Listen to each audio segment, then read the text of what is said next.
We're live. Hopefully I'll give people a minute to just get in. I need to get the Twitch chat open for VR anyway.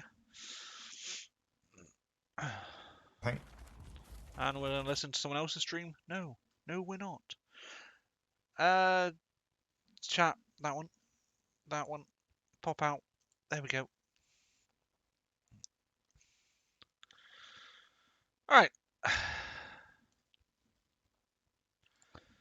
Has Discord announced it yet?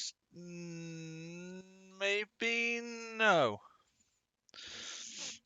Good job. I will just at everyone then. Ah, Mario's seen it, everyone knows then. It's fine. Hey! I see you joined the Discord as well. Nice.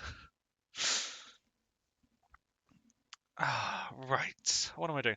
That's what I was doing. I need to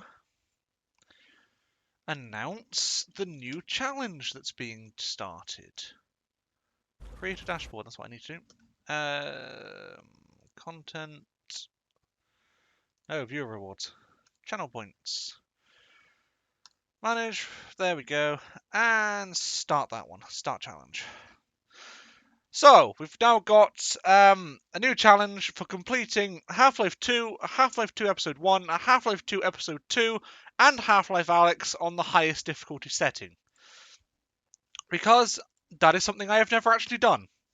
I've done Half-Life, Half-Life Opposing Force, Half-Life Blue Shift, as the first two as YouTube series, and the third one on Twitch, on hard, because I wanted to see what they were like on hard, so I did them.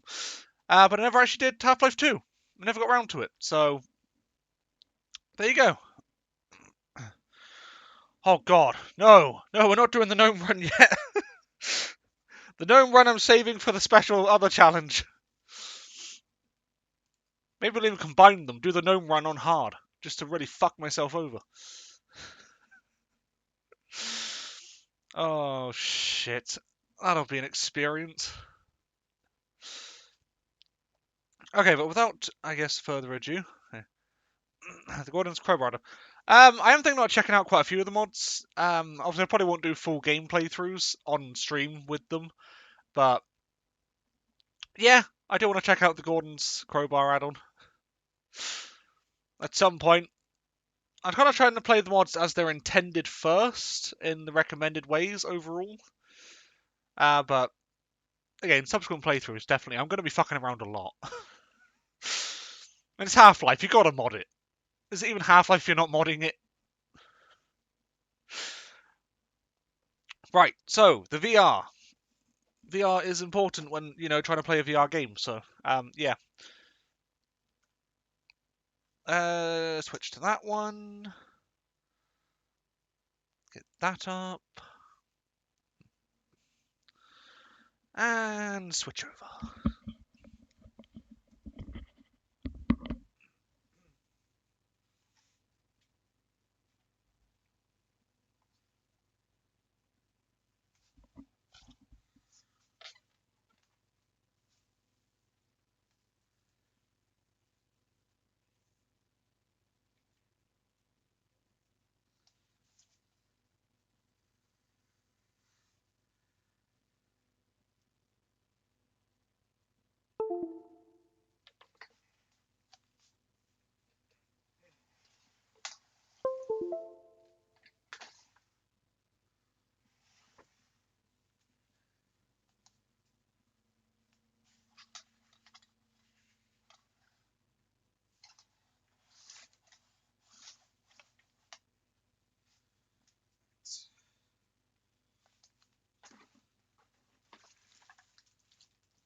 Good, you guys are probably going to hear the Quest 2 sounds for a second until I've got it set up as a Rift, or at least with the Oculus Link rather. So I can't see chat for a second. Oh god, slapping the controllers now. I love how it's reading the controllers as objects in playing area. Like, yes, I guess you're not wrong. Okay. Settings, Oculus Link.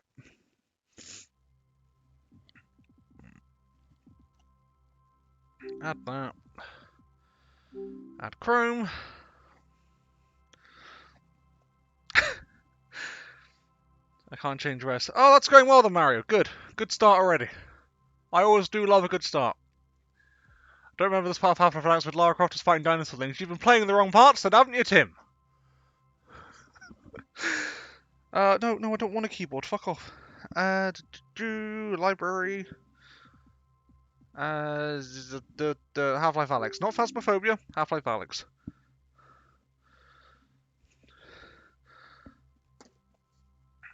While that's loading up, I'm also going to take my jacket off because it's going to be really fucking warm. And I don't want it to be really fucking warm. I am a man who likes the cold. Iceland was perfection. Okay, let me get my hands back. Have you got Steam VR or anything? No, it looks good. One day in the distant future, I will actually remember to pin the chat before I start the game. One day. Oh, we all know that's never going to happen. There we go. Right, chat's pinned. Hopefully it's working. Yeah, it's working.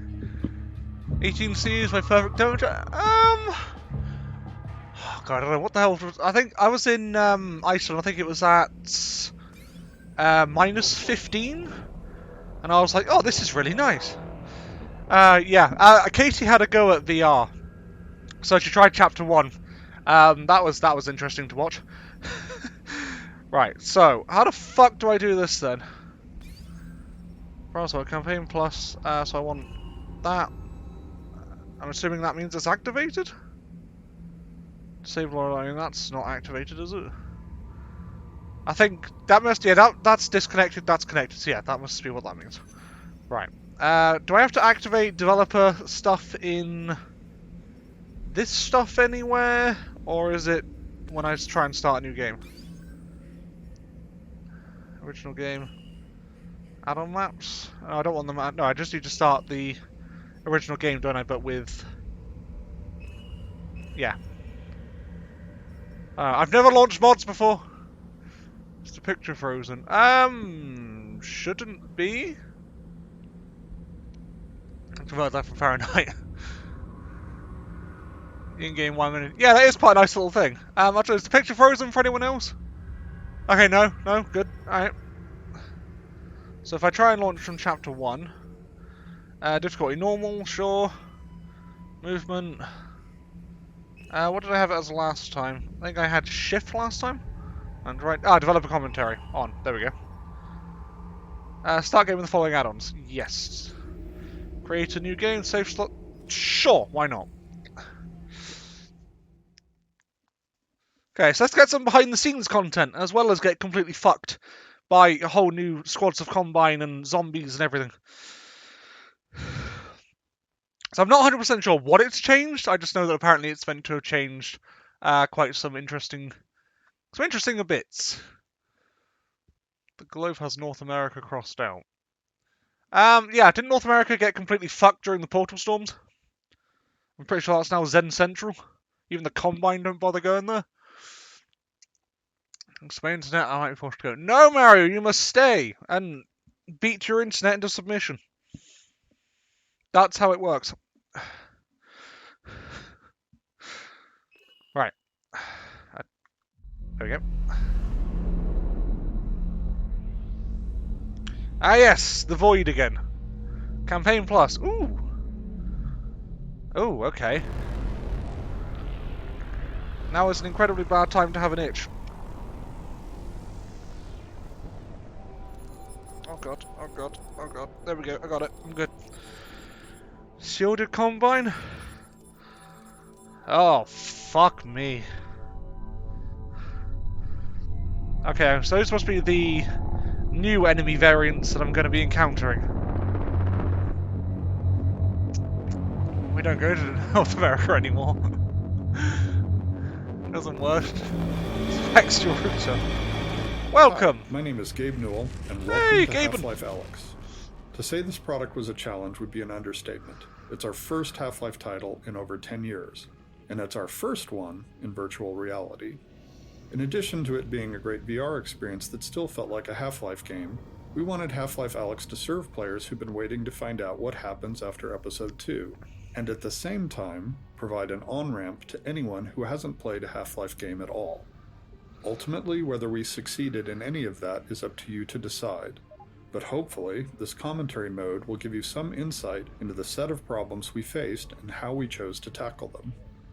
To listen to a commentary node, pick up the floating hologram of a radio headset in front of you and simply put it on your head. Once you're done listening to the commentary, you can take the radio headset off or simply put on the next one. Please let me know what you think. I can be reached at gaben@valvesoftware.com. While I'm unable to reply to all the emails I receive, I do read them all, and they're a critical part of the feedback we use to evaluate our work. Thanks, and have fun. Gaben reads all of our emails. Right, I'm applying to Valve.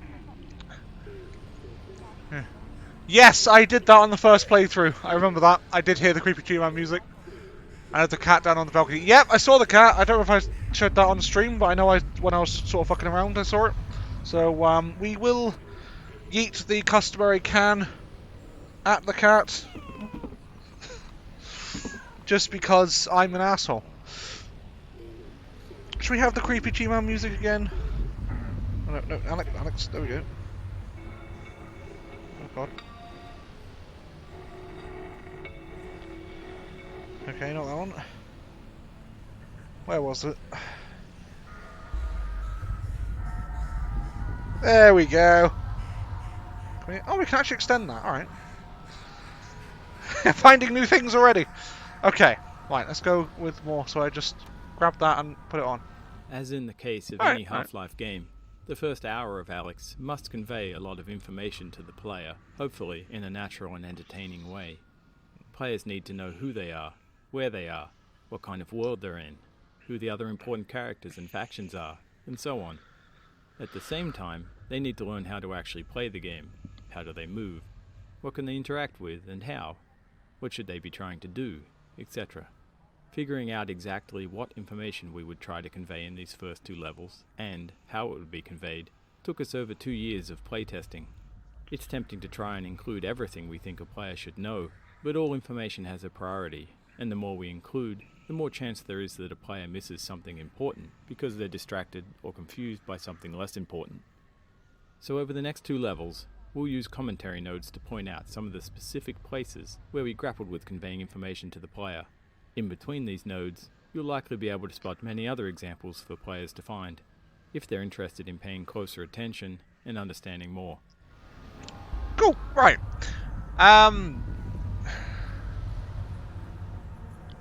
Why? What's going on?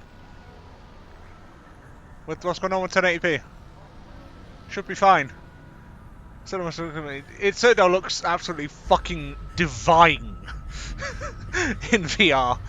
And yes, Kleiner's book, I did spot that as well there in the other playthrough. I saw that, don't worry. I read the whole thing. I'm just go on the chat, right. So, from what I understand with this mod, there's now no more resin to find. So, it should be a hell of a lot quicker than the previous playthrough. So still Vista, here we go. One of the pieces of important information we struggled to convey was exactly when Half-Life Alyx is set within the series timeline. Whilst we tried to reflect it carefully in many of the world details, it was never 100% successful during playtests. Eventually, we decided it was too important to be left to the players to figure out, and so we put it in our opening text crawl. The Citadel's incomplete state did provide us with an early opportunity to reinforce the timeline visually. Half-Life Alyx takes place 5 years before the events of Half-Life 2, in which the towering Citadel represents the Combine seat of power. So we see here, however, early Combine infrastructure as a cluttered mess of cables and unusual structures sprawled all over the city, surrounding the Citadel's construction, and served as a useful indicator of the time frame. We went on to reinforce this impression in other places throughout the following level. Combine architecture tends to be abstract in scale and form. So we included some familiar visual cliches of human construction. The large external scaffolds, some distinction of floor levels, rows of small lights, and the tidying of the silhouette into more structured vertical elements, try and strike a balance between capturing the alien nature of the Citadel whilst grounding its construction in enough familiarity to better understand its size and state. Large, sweeping vistas such as this one proved an interesting challenge in virtual reality. Their distance from the viewer means they don't benefit from stereoscopic vision the way that small close-up objects do. Because of this, the small objects on the balcony often draw the attention of the players before they've even noticed the imposing structure in the distance. If we moved the Citadel too close, it felt absurdly huge and difficult to take in. Yet placed alone on the horizon, it felt two-dimensional and flat. We found the solution in filling the space between the viewer and the distant structure with many scale references. The city itself, huge supply cables leading towards the vanishing point, large repeated combine buildings, heavy pollution fog, careful lighting, and all the animated elements, especially the helicopter whose sound begins in the fade-in. All these were carefully composed to help draw the attention of the player to the Citadel first, before letting their attention wander to take in the details of the city, and settle ultimately on the inviting items here on the balcony. Okay, I mean, they've done a damn good job there. Because, yes, this whole opening area does set the scene absolutely fucking perfectly. The whole thing about players maybe not understanding when it's set, I mean, the Citadel under construction should give that idea straight away, but I guess if players weren't noticing it, then they wouldn't see it. The scale, they've done a damn good job. As you can see, the cables next to each other, the sort of size, you can see them going into the distance. Also, you've got the actual buildings by it as well, so that's why it's combined architecture. See what I mean about combined human architecture stuff going on. Yeah, they've done a fucking fantastic job to setting the scene in the first bit. Again, I don't know if it was really necessary to add the whole it's set 5 years before, but I guess you have to go with what the playtesters do. See the Dirty Dancing tape in the camera room. I did not see the Dirty Dancing tape in the camera room. Bring any other range, only the source 1080p. That's interesting, because I assumed it would automatically scale for you guys. Actually, Eli's death in the opening text scroll. Yeah, I wasn't too happy when I read that, to be honest. And the fact they mentioned the destruction of the Citadel and all that sort of stuff. Because some players might want to play the series in chronological order rather than release order, which is perfectly fine, as far as I'm concerned. Because you can still... Obviously, you will get episode 2 spoilers at the end of this either way, so it's a bit of a bastard to place this one, I guess. But, yeah, I do know what you mean with that. For the game. Had Valve release the shitpost Half-Life 3 for April Fools. Oh, that is something Valve would do as well. It really bloody is. And it never actually registered in my head that that's the same balcony that you go to later on. It's only because I've just seen the commentary note there. Amazing. Right. So that was number 3 we just picked up, so we're looking for number 4. Right. Greenhouse, let's go. In these first areas of the game, we grappled a lot with the density and prioritization of the information we were conveying to the player. Playtesting showed us that players in VR were easily distracted, often due to better peripheral vision, such that they'd focus on one scene element while losing track of others. This was exacerbated in these first rooms because players were acclimatizing to being in VR, often for the first time. Oh. In addition, different players progress at different speeds. We saw some players spend 30 seconds on the opening balcony and others 30 minutes. I spent 30 As a result, minutes. We did a lot of iteration over the set of opening areas, each time changing what information we tried to convey and where. Initially, the video call from Eli took place in the later refuge room with the Snarkin camcorder, but players were often too engrossed in interacting with all of the detail in that room to pay attention to the conversation between Eli and Russell. We moved the video call out to the starting balcony, but there it distracted from the establishing shot of City 17 and the Citadel. It also came at a time when players were still figuring out core game elements like movement and hand interaction with the world. That collision made simple things hard, like when to show the player a movement tooltip if they immediately started the video call. Eventually, we settled on inserting the greenhouse between the starting balcony and the refuge, which allowed us to move the call to an area with a slightly obscured vista and fewer interactable objects. Makes sense. This avoided the distraction problems and ensured players were past the initial gameplay moments of figuring out their hardware and movement setup. It also had the bonus of allowing us to add further detail to the opening balcony and Alyx's refuge without fear of creating distractions from the video call. Okay, yeah, that does make a hell of a lot of sense. You set the scene, people get used to movement, and then you have the actual game objectives start being given to you, and then you can also write on the casual thing if you really wanted to whilst you talk for whatever the fuck reason. But yeah, I like that. Yeah, again, I'm not sure how I feel about them tying it into episode 2 that bluntly. Like, the Half-Life fan of me fucking loves it, but the chronological person in me hates it. I don't think that was a situation that anyone was going to fully win, How's it looking up to there? be honest. It's good, Dad. Metrocop movement is normal. Same for the Combine patrols. How's it going in the stockyard? One Combine mini reactor from a shipment of 4,000. They're never going to miss it. Oh, Here, but they see for will. yourself. And not only that, someone's hacked into the Combine construction network. Russell, you Don't get beautiful greedy, man. guys. We're not made of time here. 1 minute and I'm out, guaranteed. Oh, also, I spotted the Combine moving supplies into the quarantine zone. That place has been deserted for years. That is odd. Well, What is... we'll look into it when we get back. What is this? Meet back at the safe house, baby. We'll be there soon. It looks like... What is it, Russell? What'd you... Terrific.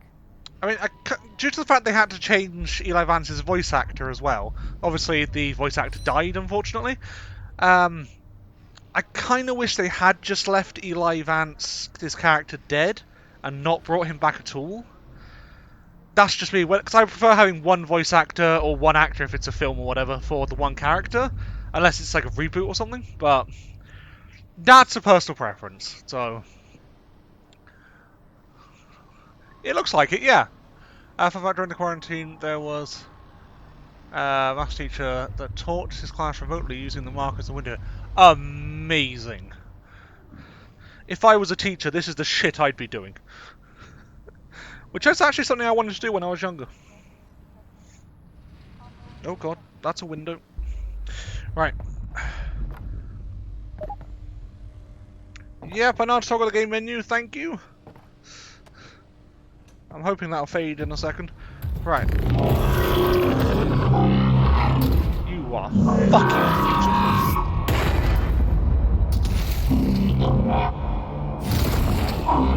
It's less armoured as well, which I've only just noticed. But you can see a lot more of the organic elements. Huh. Nice. Okay. Number 5. No, come here. There we go. Beyond conveying critical information about the state of the world, the first 2 levels of Half-Life Alyx also needed to demonstrate some of VR's strengths. Conveying a sense of scale is something VR does much better than flat screens, and our early playtests showed us that nothing quite sold that scale more than seeing a Strider up close. In addition to the visuals, to fully illustrate the scale of a Strider at close range, we needed to do a lot of work on its audio treatment. Players had strong expectations about feeling the weight, power and presence of the Strider through its movements, particularly as it stepped on the balcony the player was occupying. In order to convey this power through sound, we layered multiple sound effects, allowing us to address ranges in the audio frequency spectrum and the temporal nature of those elements separately. Okay, so they really put a lot of work into that fucking Strider scene, I mean... We then combined Alright, those elements in the Source 2 audio engine to control them as one sound.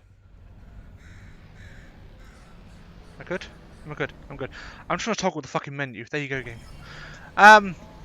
Yeah. Obviously, seeing the Strider up close, that was absolutely fucking fantastic when I first played this. Again, scale. It really is all about scale in VR. The fact that it's no longer flat screen, you can actually take in the world yourself rather than having to take it through a monitor. I mean, obviously it is just a fucking monitor strapped to your bloody face, but there's more shit to it now. And they've done a fantastic job of it. And in fact, you can see the hunch choppers in the distance as well. That's nice. He's just sort of floating there. No, he is moving, Oh, there's another one, alright. Nice. Into better opening areas. Oh, absolutely. Oh, and Mario's gone. Oh dear, okay. That's not good. I'll see if I can do anything on my end about that. See if there's something I need to set to make it scalable for you guys. I don't know. I don't think I could. Yeah, like, and the only other place for the Half-Life universe that was maybe as significant as City 17, and obviously the Citadel, is the Black Mesa Research Facility. But obviously, the last time we saw that would have been in Half-Life Decay, which would have been 2001.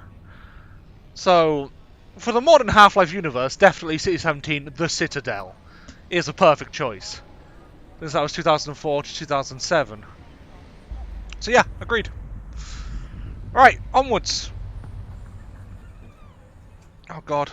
I played Phasmophobia VR, that did not go well, and it's so nice to have decent effects. Decent VR-ness. I can't not feed this little guy.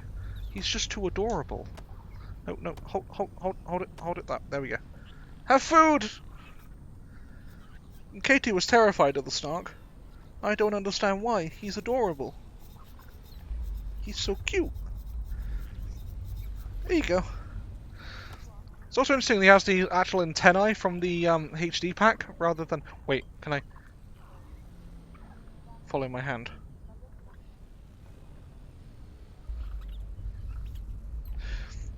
I feel like you should have more of a space. You should have a bigger cage. See if we can find you something better. Anyway.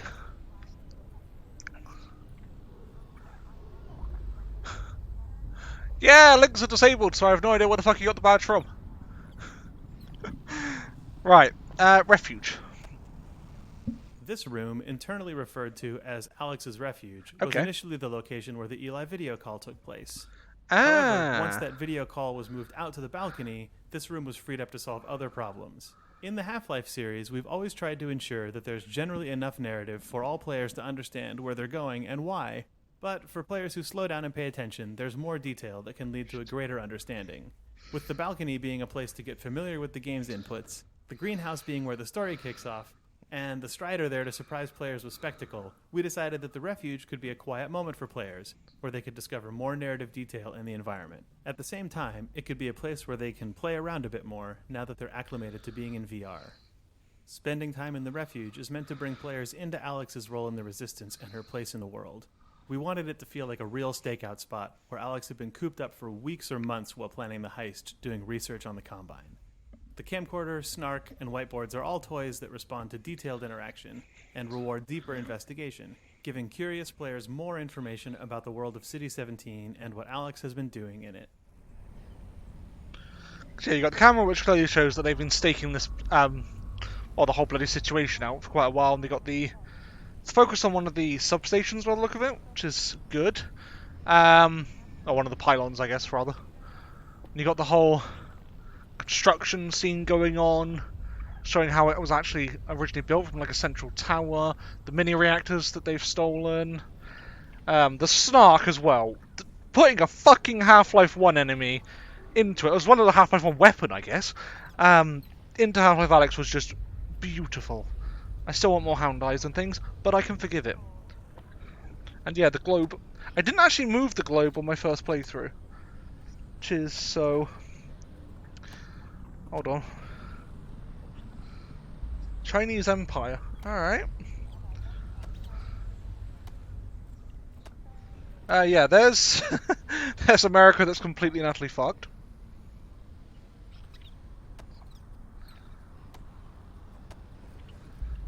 Yeah, there's so much of the Half-Life world we still need to know what the hell's going on in. And I want a game... I was talking to Nate about this. Half-Life game set in Australia. Just because, you know, Australian wildlife's already fucked as it is.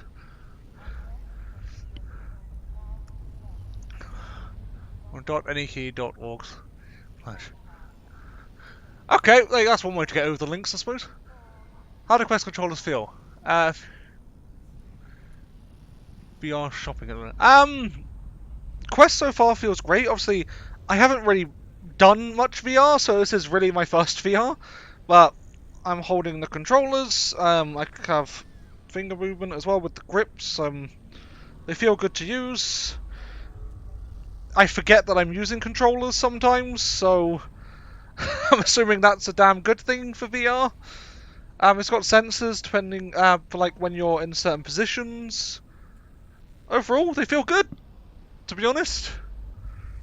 I'm sure obviously things like the Valve Index are probably better, but no way in hell I'm affording that shit. It's a miracle I'm affording the bloody Quest. So is there anything else like hidden around here? Because I know you got the ration packs as well. I need the food mod as well, don't I, at some point? Oh, we have our dogs picture up there. We've got dogs things, which also that... Hold on. That is from the lab, isn't it? I haven't played the lab yet, but I've downloaded it, so I can try that out at some point soon. I will check the chat in case there's anything else. Surely. Either. Yeah, like if so far I've had, or the only issues I've had has been a bit of stuttering here and there, but it seems that's a problem a lot of people are experiencing even on Valve Index and stuff. So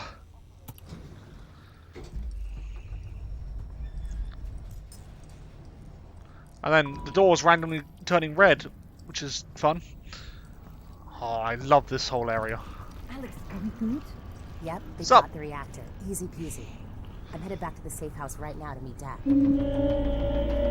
Go. We'll be in touch. Stay safe.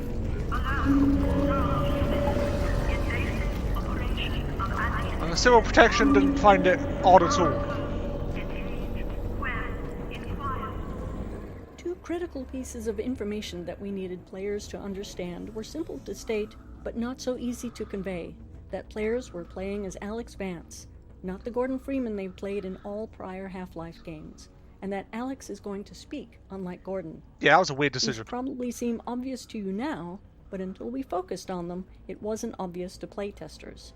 Okay. Ensuring that everyone realized they were playing as Alyx was something we decided to hit with the biggest hammer we could, and name the product after her. That makes But sense. even with that, we were very careful in Eli's video call to ensure it's reinforced immediately. Olga, the character introduced here, was added to further drive it home by calling out when the player exits the elevator. Olga is the first character the player meets in person, and her dialogue here, and again ahead in the alley, is aimed at driving home the fact that she's conversing with the player, and that the disembodied female voice the player hears is Alyx speaking back.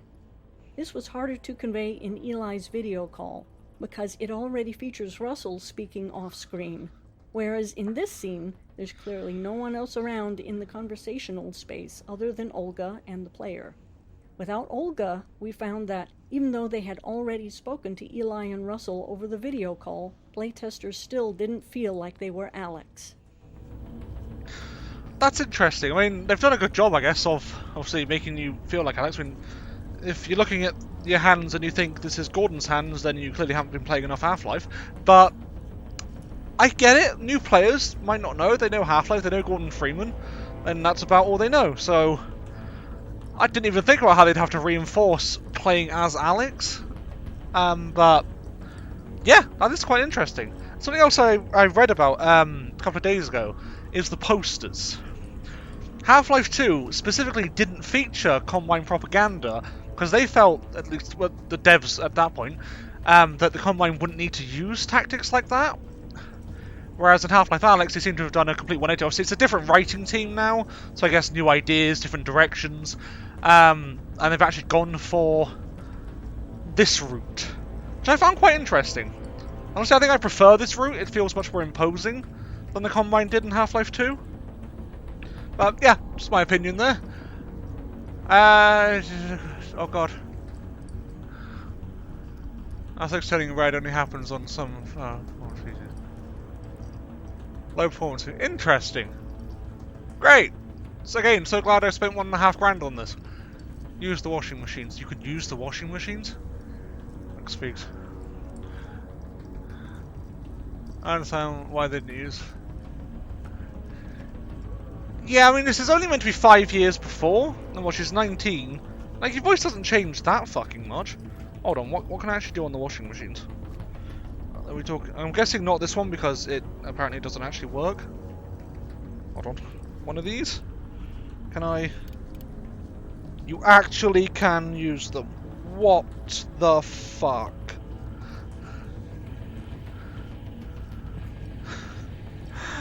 Oh, amazing.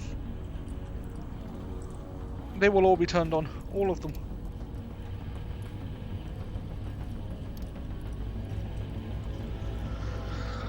Again, attention to fucking detail. Put something in. Hold on. Can I turn it off? Okay, it stops. I can put something in them? Oh my god, okay. This is for fucking science at this point. Give me that.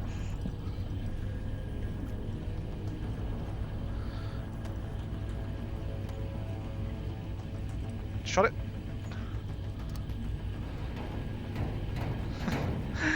Oh god!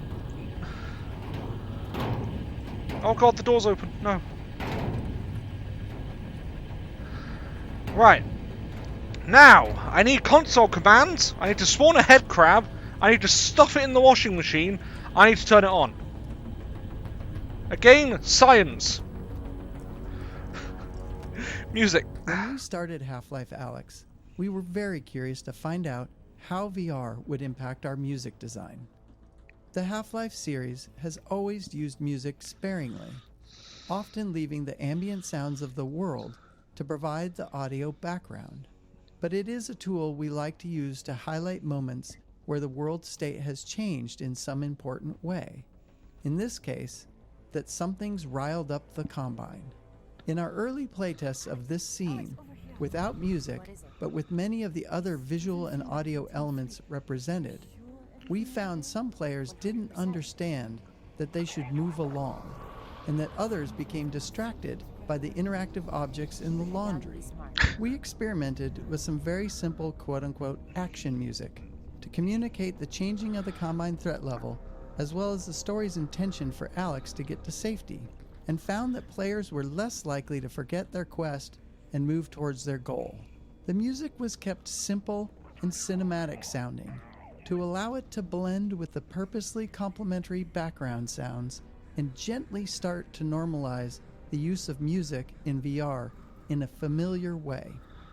This success encouraged us to use the same technique in scenes with similar requirements later in the game. Okay, yeah, the music definitely does help the scene here. As soon as you walk in there and you see that the Combine is starting to go back, the music kicks in, and just like it does in many other games and things, it gives you an emotional response and more of an attachment to the world. So yeah, that works. Like the window, save the line, pick up that can. You can hear it if you no-clip there. Oh, beautiful people. Of course, I was so hoping they would put that line in somehow, and they did. The CP's outside the window, so I just read that. Yep, of course, no offense to us, shoot the best not possible, just against faithfulness. She does. As a substitute Alyx, she is pretty damn good, but obviously the original will always be better. That's just the way of things generally, isn't it? A lot of characters and stuff, you'll always get attached to the original, so that's the one you want. Wow, sucks to be you guys. Right. The alley. Let's go. The remainder of this level is designed to continue informing the player about the world they're in, and to support the increase in the Combine's alertness.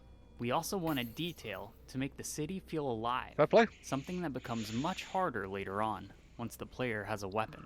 This was tricky to design due to the challenge we're often faced with, the friction between narrative state and gameplay state.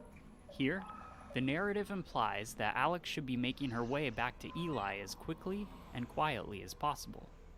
But gameplay-wise, we're at the start of the game, and players are still testing the limits of everything they can see and touch. Unsurprisingly, playtesting showed us that some players would dedicate themselves to following the narrative and quickly move through the area, while others would completely ignore the narrative and explore every nook and cranny. While it's tempting to simply remove all distractions in an attempt to unify all players towards following the narrative, It would send the wrong signal about the density of our world and how the game intends to reward players for exploring it. So we spent months refining this section, adding, changing, and removing elements. We tried to find the right level of narrative tension, where players felt like they should be moving along, but not so quickly that they can't stop to tinker with something. We put in enough interactive objects and narrative moments where players were always rewarded for looking around. But we designed all those distractions to end quickly, so we could encourage players to continue moving along. And yeah, they've done that absolutely perfectly. They've set the scene, they've got the environment going on, they've got the tension, but they've also let you explore, because a lot of people, this is their first VR game, myself included, and it's absolutely fucking perfect the way they've done it. Like, normally, I am a picky bitch when it comes to games. I will bitch about things, I will complain about things, but this opening, I have no complaints. At all. Nothing. It's fucking perfection. Oh, God. Really? It didn't sound good with the original? Hey, good ones. Interesting. Alright, I will check that out, because that is a bit weird. Oh, this fucking scene was amazing.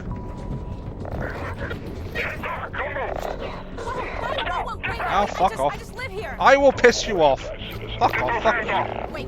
Wait. Don't shoot. I'm surprised you haven't shot me yet, to be honest.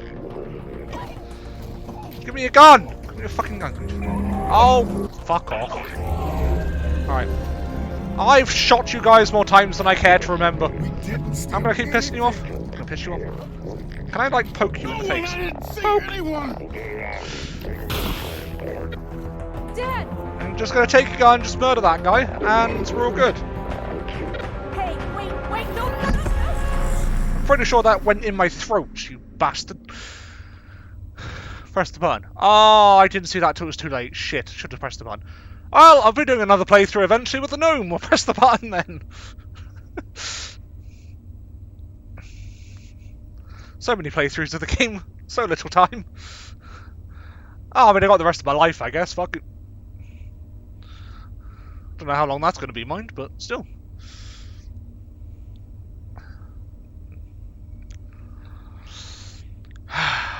Right. It's also interesting because when Katie was playing, she also put her hands up at that part.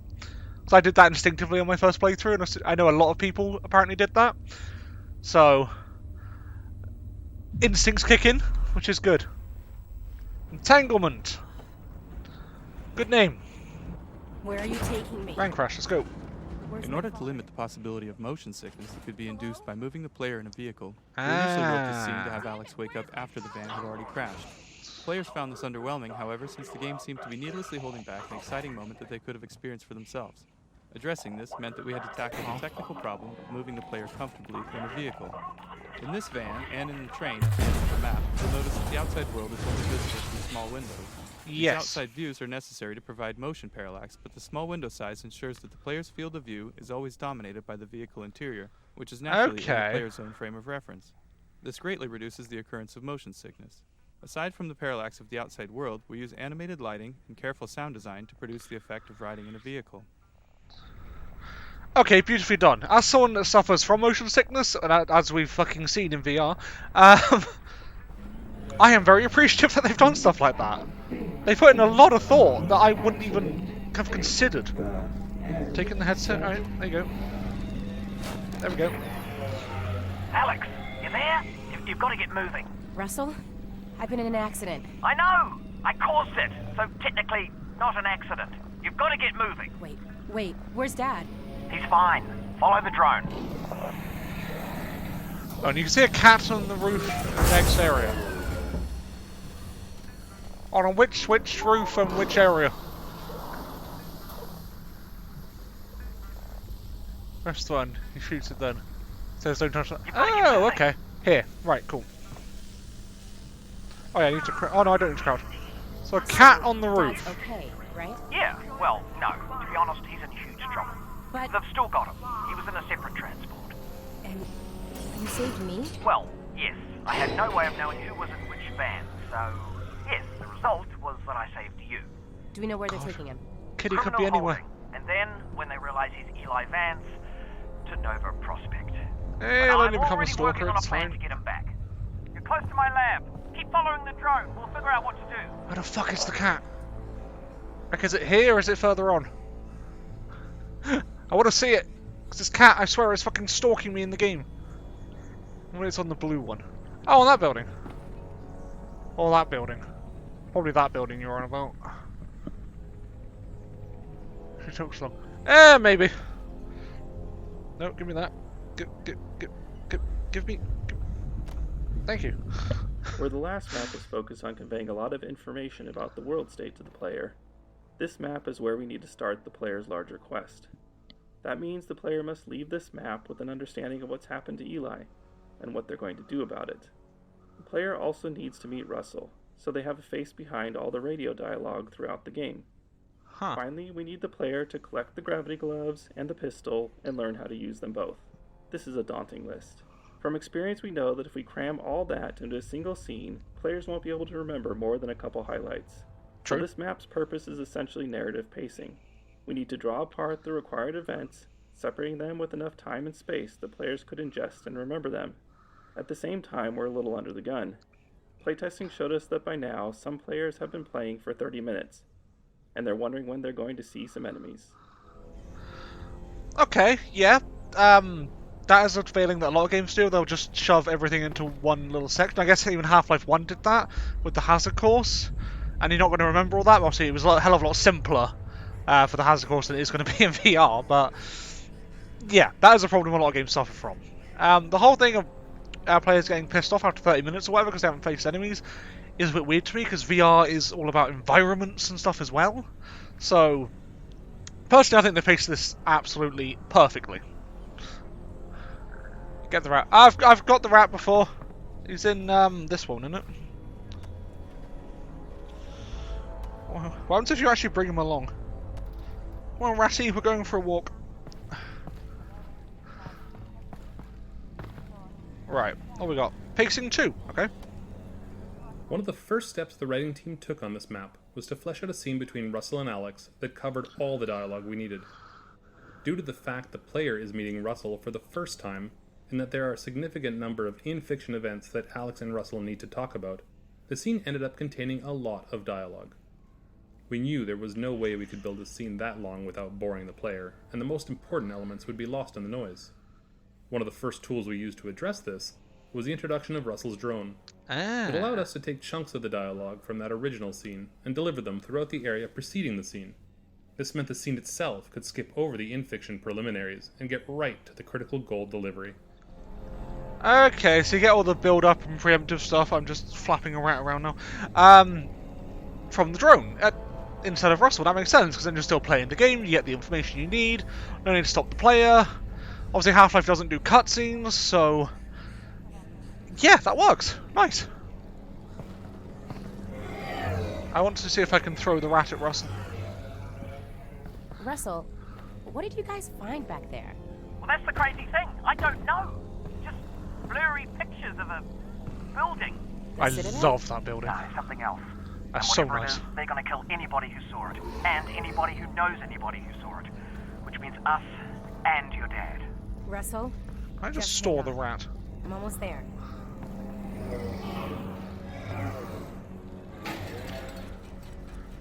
I know there's an achievement for interacting with the playground. Can I use the slide? I don't know if it was that, because I know I interacted with that. Seesaw? No, because that's on the seesaw, so never mind. I've used that. The only thing I don't think I used was the slide. So, I don't know, maybe that does it. Fuck news. Yes I did. I did see that, don't worry. My first playthrough I was going through very observantly. In addition to delivering narrative at a consumable pace, this map needed to continue communicating the state of the world outside of the quarantine zone. We also wanted players to understand when Half-Life Alyx takes place in the larger Half-Life timeline, and to see for themselves the massive scale of the Citadel under construction. The power of the Combine is embodied in their indifference towards humanity. They've conquered Earth with little effort and are now plundering it for their own ends. They put a modicum of effort into their propaganda, but it's ultimately uncaring. Later in Half-Life 2, we see Breen's attempts to talk to humanity with more seriousness, but it's unclear whether that directive comes from the Combine or if it's just Breen's attempts to be useful to them. Meanwhile, the Combine construction is brutally efficient. The Citadel's pervasive feeder cables make no attempt to fit into the lives of the residents as the Combine drains the city of its power. Within this playground, a nostalgic nod to Half-Life 2, this enormous cable has been run right through the mural on the wall, demonstrating the Combine's total lack of interest in the history behind the city. I didn't pick up on that, actually, but... yeah, alright. I can see what they were going for there. Interesting. The rat can use the slide. Ratty, go! No, Ratty, why did you fly? Come back! Ratty, you will use the fucking slide.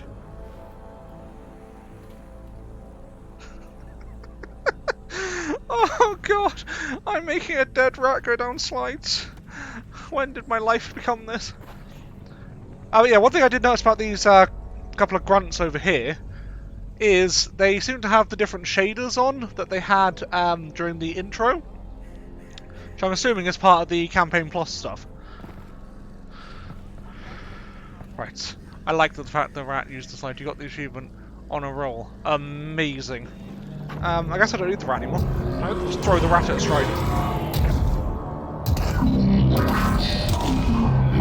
Ratty, go! Achieve your life goals! Attack! He didn't attack, he didn't fly. Alyx, really? Now you chose not to fly. I lost the Bastard. video feed. Can you see my drone? Is it okay? Sure. God, I love I'll be those there in a things. minute. And despise them at the same time. After playing episode 2. And there's something as well if you bring part of Russell's drone back to him. Or some extra dialogue or something, I think someone mentioned. I want to try it. There's a ball you can do that with. Why would we do that when we have a rat to put down the slide and make sure he enjoys life? Oh god. Button. Alyx, great. Okay, let's... wait, my drone's okay, right? Nope, it exploded. I'm fine, by the way. Right, good, well, that's the main. Right. Okay. Russell, I'll wait for this dialogue they've to got end, Dad. then I'll do the I know. thing. This is bad. Oh, many things. We're gonna find out what he knows, and then... yeah, they're gonna kill him.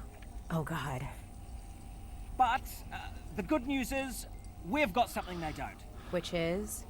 My plan to get him back. Great. Let's hear it. Now, pretty soon they're gonna realize that your dad is not gonna talk. And when that happens, he's off to have his brain sucked out. Russell. Potentially. Maybe not, though. I mean, they could just drill Stop. into his... oh, yeah, still your dad. Right, well, what they will do is take him by train from here. This is Eli. To Nova Prospect. And if he gets on that train, that's it, right? Not necessarily. Grab something that represents us. I got told there's an achievement to use this guy, or something. Okay, that's you. I thought you said us. Well, one of us, me, will have to stay here for this plan to work. All right, fair enough. Just outside, there's a second train that also leads out of City 17, through the quarantine zone. Okay. Both trains intersect here, at Fairview Junction. You take your train, get there before his train, and hack into the controls. That'll let me take over the system. Train comes to a halt, you deal with the Combine situation, and we get your dad back. Sounds good. Where's the train I'm taking? Out the back, through the yard. It's decommissioned, but I think I can hack into its controls. Oh, and get yourself a pair of Russells on the way out. Russells? The gloves, Alyx. You know, the gravity gloves. I have a few sets through there. You can calibrate them out by the shed. Got it. I also want We to can know do more this, about Alyx. Russell's background, because You the got that, didn't you, that I said we could do it? 'Cause we're gonna do clothing it. he's wearing Yeah, we are. I'm with you is a every step Combine of the worker. Or at least a variant of the Combine worker. That's number 6. Which one's this? Number 5. We'll do number 5 first. Russell's laboratory is the first time the player is in the same room as another character, and it highlights one of the main challenges we face when designing choreographed scenes in VR, keeping the player and characters out of each other's space. In previous Half-Life games, we could always forcefully move the player if we really needed them out of the way. We made several attempts at finding a similar solution in VR, but found that it often made players feel deeply uncomfortable or disoriented. So instead, we designed these spaces to allow for a natural separation between the player and our characters. Where natural separators couldn't exist, we had to restrict players from moving into the character's space, removing that limitation as soon as the character had moved out of the way. Another challenge was balancing how often characters respond to player actions while delivering important narrative information. In early experiments, we allowed characters to stop mid-sentence, which allowed them to respond immediately to the player, and then continue on with their dialogue. While technically straightforward, this was incredibly difficult to execute in animation and dialogue without feeling unnatural. The combination of custom reactions necessary to cover the range of possible player interaction and the resulting return to narrative dialogue quickly multiplied out of control. Eventually, we settled on a solution where we allowed only a minimum of interactions during the important narrative delivery sections, and a wider range of responses to more complex reactions after the scene has completed. In the case of Russell, we layer subtle head facing and natural eye contact on top of his performance while he is talking with Alyx. Then, after the scene, when he is typing at the computer, he will respond to players trying to touch him or objects being thrown around. Well, now we need to test this. Oh, that's beautiful.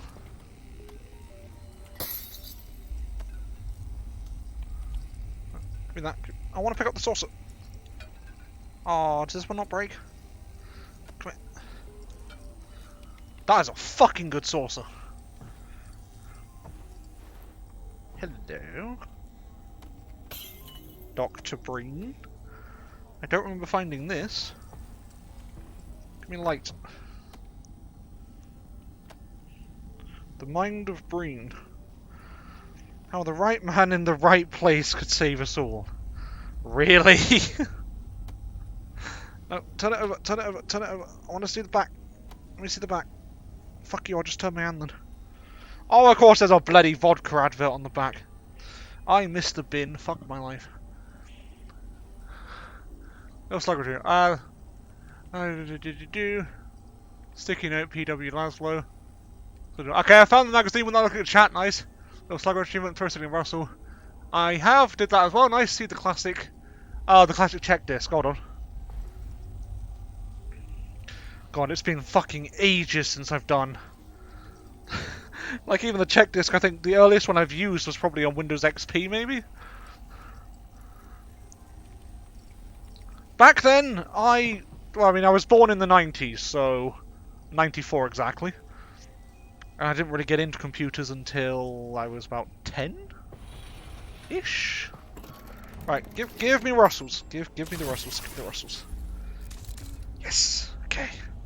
Now I'm happy. What's this? It's lit up. I like it. Okay. Right.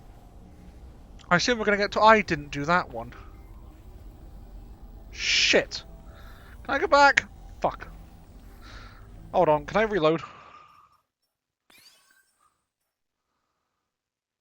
I mean, we'll have to go through all the dialogue again, but I want to hear it. Fuck it. I got so excited I skipped it. Fuck's sake. How do I find working hard drive so many years of operation? Get the gun, shoot his window, will do. I mean, yeah, honestly, how the hell are they getting working hard drives? There's a fair question. This has been, what, about 15 years since Half-Life 1. The Combine came in pretty damn soon after the first game. So, yeah. Huh. Right, back in Alyx, that. Great. Okay, let's... Wait, my drone's okay, right? Nope, it exploded. I'm fine, by the way. Cool. Right, good, well, that's the Right, let me do this one. Right from our earliest experiments in VR, we learned that players expect a high level of audio fidelity, even from minute interactions, particularly when the sounds are meant to correspond to clearly observable visuals. For instance, in one of our prior games, it may have been acceptable to use a generic sequence of computer key sounds when Russell was typing. In VR, however, we know that a player can observe the animations very closely, and even put their head right next to Russell's keyboard if they choose. In this case, players would notice a lack of one-to-one correspondence between the key press animation and sound.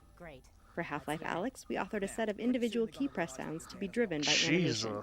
For example, as Russell's fingers animate to press a key, one of these key press sounds is played, resulting in precise synchronization of the animation and sound. Okay. Fuck. I mean, I know they were doing attention to detail, but... And if he gets that level? That's it. Right? Holy shit. Necessarily. Grab something that represents us. And, Val, fair play. Absolutely. Okay, that's you. I thought you there said we go, the typing one now. Well, one of us, me, one. will have to stay here for this plan to Oh my work. god. Alright, fair enough. Just outside there's a second train that oh also leads god, out of City I smashed something. My bad. Can Okay. I touch this keyboard? Both trains intersect here at Fairview No. Junction. Alright. You take your train, get there before his train, and hack into the controls. That'll let me take over the system. And yeah, that's what I mean about the eye contact as well. Combine situation, and we get your dad back. Sounds good. Alright. Where's the train I'm taking? Out the back, through the yard. It's decommissioned, but I think I can hack into its controls. Oh, and get yourself a pair of Russells on the way out. Oh, I intend to. Russells? The gloves, Alyx. You know, the gravity gloves. I have a few sets through there. You can Alright, calibrate right, we've them done out that by one, the so I don't need to do that one. We can do this. You got that, didn't you? I said we can do it. We're gonna do it. Yeah, we are. Alright, I'm with you every that way. step of the way. So you want me to shoot the window? Alright, you know how this goes. There should be a bunch of junk down there. Aim at something with your hand open. Gravity glove 1, alright. One frustration players may encounter in VR is having to physically bend down or reach out for objects in the virtual world. Yes. Especially if they have limited real-world space. Yes, absolutely. A common solution for this is to provide a way to bring objects to the player, instead of forcing the player to go to them. We knew this would be an important feature in Half-Life Alyx, with its sprawling levels and players' desire to explore every corner of the world. We didn't want this mechanic to feel too gamey or magical, so we decided to integrate it into the fiction of the game by making it a feature of the gravity gloves, which are a natural precursor to the gravity gun of Half-Life 2. That makes sense. This allowed us to present the mechanic as a real physical action that's enabled by a piece of in-fiction technology. To emphasize the physicality that is unique to the medium of VR, we used a physical gesture to activate the pull instead of a button press, and then required the player to actually catch the object instead of automatically attaching it to the hand. Very nice for This immersion. made the mechanic feel more natural and rooted in the fiction of the game's universe, while allowing the player to feel powerful and accomplished. Okay, I mean, again, they planned, they succeeded, and it's very nice to have this kind of feature because as I've been experimenting with other VR stuff, oh fuck off, Russell. I've noticed that I've really been missing this feature. I don't know if that's really fucking bad, but Just yeah. your hand at something. So I just no, fuck you. I'm going to shoot When number the 2 player now. pulls an object with the gravity gloves, we use the game's physics engine to apply a launch force to that object with a trajectory that is partially influenced by the direction of the player's pull gesture. We set the object's launch velocity to result in a standard flight time from pull to catch, so the player can develop a rhythm that eventually becomes automatic. We want the object to arrive at the hand as reliably as possible, so after the initial launch, we continually apply small impulse forces along the trajectory, represented by the white arrows. Those impulses help counter gravity and compensate for collisions with obstacles along the way, while continuously steering the object toward the hand, which is itself a moving target. A generous catch range and subtle haptic feedback when the object enters that range virtually guarantees that it will end up in the player's hand every time, even if their attention is focused elsewhere. One other benefit of implementing this with physics is that we didn't need to do custom handling for an object's size, mass, or inertia, and it automatically compensated for the non-standard gravity that players encounter inside the vault at the end of the game. Alright. Clearly a hell of a lot more thought went into the whole catching process. Although now I know, I still can't catch for shit. Excellent. So Russell's all listening.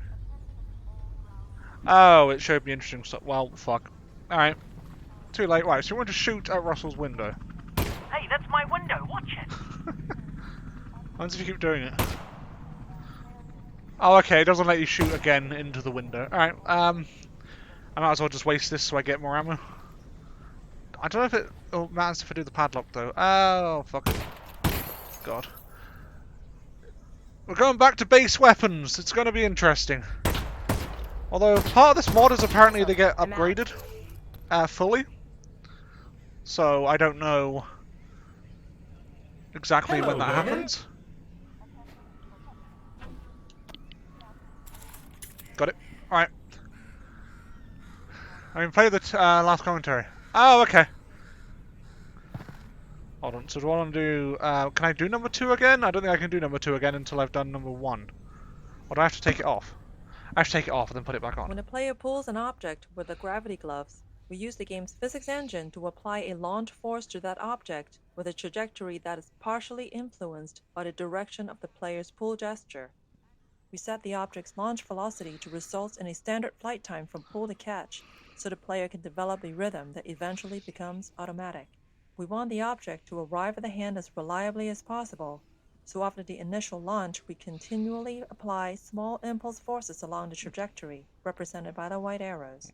Those impulses help counter gravity and compensate for collisions with obstacles along the way, while continuously steering the object toward the hand, which is itself a moving target. A generous catch range and subtle haptic feedback when the object enters that range virtually guarantees that it will end up in the player's hand every time, even if their attention is focused elsewhere. One other benefit of implementing this with physics is that we didn't need to do custom handling for an object's size, mass, or inertia, and it automatically compensated for the non-standard gravity that players encounter inside the vault at the end of the game. Okay, yeah. Yeah, I'm seeing it. I did see him before, I just didn't actually comment on it. Right, hold on. Oh, you took care of that lock then. Good. I wonder if it's actually possible to get a key off him. Have the key for it, but should have given you that. That's on me. All right, here we go. Next stop, Fairview Junction. Thanks, Russell. And good luck, Alyx. Goodbye. I'm definitely going to be interested in the commentary for this next chapter. I am still here, though. I know. Because also we're going to be encountering enemies and stuff. Don't think around with the first dead body that has it, then you get special dialogue. Okay, alright. I will try to resist the urge. Yes, apparently in this mod, all weapons start up fully upgraded when you get them. That pistol was definitely not fully upgraded, so I'm guessing it's going to magically upgrade itself at the start of this chapter. Maybe, unless... Or maybe you have to still use them at the... Combine... Whatever the fucking hell they were called. The upgrade stations. No! Never mind. Oh good, I finally got burst fire. Might have a problem. Probably nothing to worry about. Did the train stop? It stopped, didn't it? Yeah. How much beefier this looks. It's jammed. Damn. When the Combine shut down the quarantine zone, they must have tightened security. Which means? Yeah, you're nowhere near Fairview Junction. You're just outside the QZ. And this is as far as we get by train. Then I'm headed on foot. Good. I'll see if I can get you in some other way. Right. God, those sounds are fucking good. Right. I still have my hat on. Zombie here. I thought the Combine sealed up the QZ. This one must have squirted out. I've heard they've had trouble with barnacle spores outside the containment area, but not about fellas like this. Probably not a one-off then. I doubt it. The fact they've gone barnacle spores as well as a way of like saying how the hell they actually get around is amazing. I mean, I don't need resin. Even in our earliest experiments in bringing Half-Life to VR, we found that players enjoyed exploring every nook and cranny of the environment. With the increased fidelity of VR, players not only expected to be able to interact with a vast array of objects, but they also had a strong desire to find something useful from time to time. Okay. This was so universal among testers that in addition to more searchable locations and interactive objects, we added a new resource, resin. Level designers could place this new resource in fun and interesting locations that weren't tied to game progression, rewarding players wider-ranging exploration. We also tied this new resource to a longer-term goal in the form of weapon upgrades, further motivating players to explore the environment. Deep scavenger hunts and keen observation would result in more resin to spend as a reward. So basically, players like treasure hunting, resin is treasure hunting. It works. It makes sense. Right, so don't take the ammo. So, I am eventually going to run out of ammo. Well, keep an eye out. There's no shortage of dead folks around here. And, Okay. well, not to put too fine a point on it, but they don't need their ammo anymore. I'll take it that's the unique dialogue then. Okay. There we go. Right. Okay, now I can't just speed through the game because I know obviously the combat encounters have been changed. So I don't know what the hell is going to end up where. I threw your brother at a strider. Twas a fun day. Right, so again, I don't need to scavenge for... What the fuck? What? Great. Yes, okay. Huh. I think I can reroute this with my multi-tool. Your what? It's a tool with multiple functions. So, you know, multi-tool. Okay, we're just going to listen to the commentary. There you Internally, we refer to this type of puzzle as a toner puzzle, due to its similarity to a real-world cable toner tool that can be used to locate electrical wires in walls. The toner mechanic was conceived as a tool for designers to craft player experiences around knowing that the player had to put their head and hands in specific locations. The initial design merely required the player to use their multi-tool to push a ball of energy along a path, similar to a child's bead maze toy. While this simple design was successful at getting the player to put their head and hands in particular locations, the lack of branching meant that the player wasn't required to make any choices, nor was there any possibility of negative consequences. To address these issues, we added the rotating junction elements, which allowed for branching paths and became the player's primary means of interacting with toner puzzles.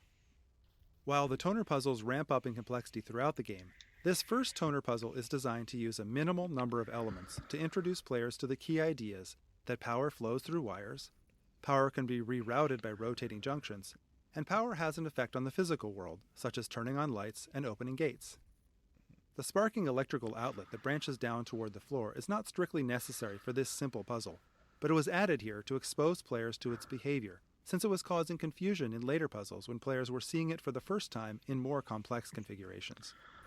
I mean, it makes sense. Get all your puzzle elements in early. I like that they are using real-world examples as well. Like, I had no idea we had a device that could see electrical stuff in walls and stuff, so I've learned something new, I guess. But yeah, it's a simple puzzle. It's effective. It fits in with the universe, and they've got all the, you know, the fact it's made more real with the fact that you do have the stuff like that. Obviously, the wires aren't just going to go to one bloody place, so yeah, I like that. Nothing about the health station yet, which is interesting, although I'm sure we'll find more stuff in a minute. If you shoot a rat, Russell will say something. Ooh, I didn't even know that was a possibility. No, that one. Fuck your water bottle. Fuck off. Right.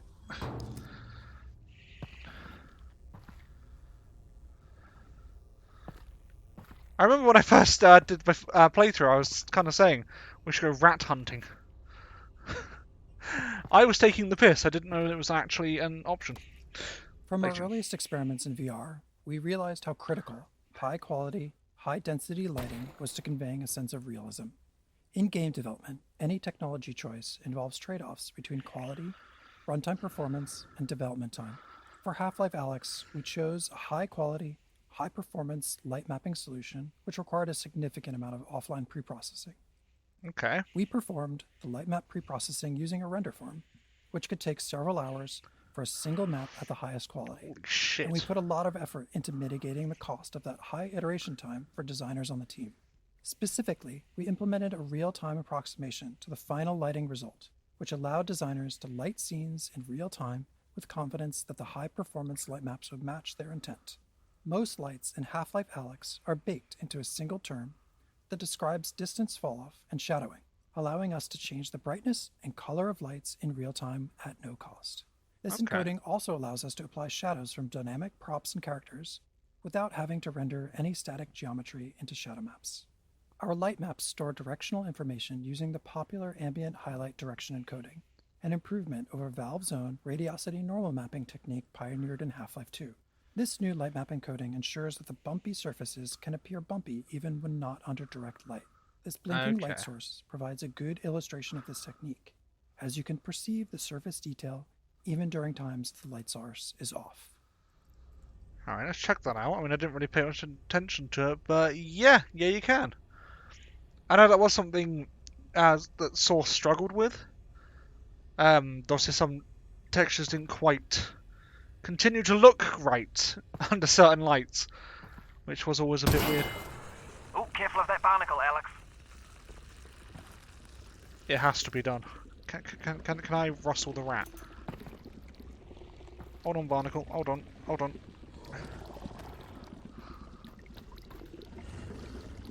No, you won't eat the rat, you picky bitch. Alright, what's going on? Commentary makes it quiet. Fuck. Well, again, more playthroughs. Oh, son of a bitch. I think I missed that resin. That flew directly to the barnacle, you bastard. I mean, I don't need the resin, so I don't even care. Do I even care about the barnacles in this playthrough? Probably not. How'd you meet my dad, anyway? You guys work together at Black Mesa, right? Yeah, well, no. Tricky I still want to pick it up, though. I don't know why. I interviewed at Black Mesa. They said try again in a year. I don't need to tell you what happened after that. Lucky break for me, really. Not a lot of survivors. Honestly, it's a miracle you and your dad got out of there. We got a lot of positive feedback from our initial experiments requiring players to perform a series of physical actions to reload the pistol. Specifically, ejecting the clip, retrieving a new clip from their backpack, inserting the clip into the gun, and chambering around. Players enjoyed learning and improving at this skill. We experimented with using a single button for both ejecting a clip and chambering around, but we found that assigning these operations to two different buttons was more interesting, even though it was more mentally taxing. In fact, it was more interesting precisely because it was more mentally taxing, as players would frequently mix up the buttons under pressure. In the early stages of the game, players would be fumbling for clips, ejecting the clips when they meant to be chambering around, and generally making a mess. To those of us observing the playtest, this looked like things had gone horribly wrong, but players themselves consistently cited this as a high point of their playthroughs. Because of the physical nature of the reload, and the skill required, players blamed themselves and not the game for the mistakes made as they were learning the reloading sequence. In this area, we provide a number of static targets in the form of barnacles for players to shoot at their own pace, increasing the likelihood that they have at least a few reloads under their belt before moving on. Okay, I like that. I can't remember if I mentioned that when first played it. I thought I take it the first quarantine zone is behind this hatch? enemies should have Yeah, that's where they keep it. Barnacles. I'll look around for a control panel to open it up. Okay, it feels wrong, just sort of bypassing resin. Okay, I can just click, alright. And teleport that way, teleport that way. Oh, I need to pull this bastard out, don't I? Come here, you prick. Go on, you look gooey enough, you can slide out. Fuck off. Ah, close enough. There we go. Right.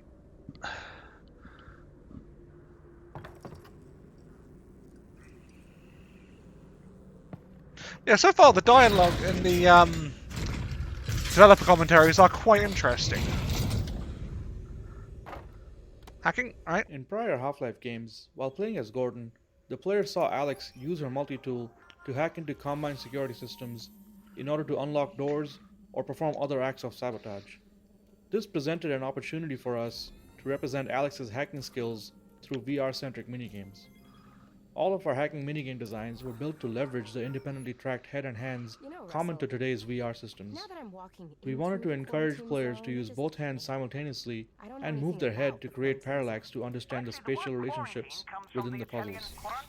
This locker hacking puzzle is based upon one of our earliest prototypes, in which the player was tasked with using a tool in one hand to paint a path on a sphere held by the other hand. There was just something fun and unique about using all of the natural degrees of freedom of both hands to solve a puzzle in VR. In Agreed. its simplest form, this puzzle solution is straightforward, but the difficulty gradually increases throughout the course of the game by introducing static or moving obstacles of various shapes and sizes on the sphere. Okay, I mean, yeah, that's the impression I always got from pretty much the start with these little mini games. So obviously, you do see Alyx doing all this shit in Half-Life 2, and I did kind of hope that they would put something like that in the VR version. So the fact they did is fantastic, and as I said, the puzzles increased in difficulty, as you would expect. There we go, finally. I'm gonna head in. How far is Fairview Junction? So yeah, overall, again, Subway tunnels on your way to the train great yard. decisions. Have they started moving Dad yet? I don't think so. Oh, Good the news, same shit. because we've still got time. It's another rattler, Russell, fuck. are you seeing this? You get the syringe, stab yourself immediately. Alright, I'll try to. Here we go.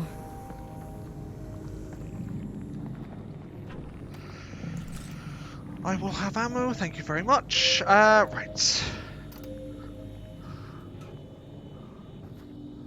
I just need to remember not to charge headfirst into any bloody barnacles.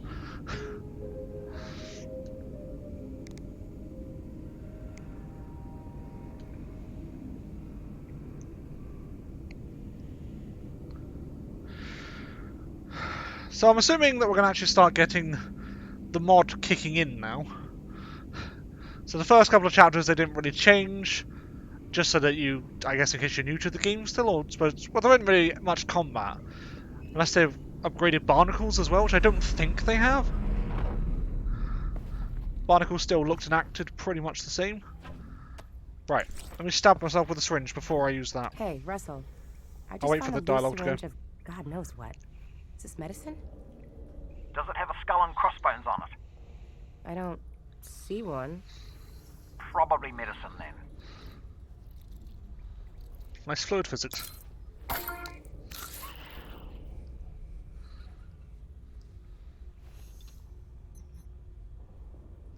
I stabbed myself immediately. What was supposed to happen?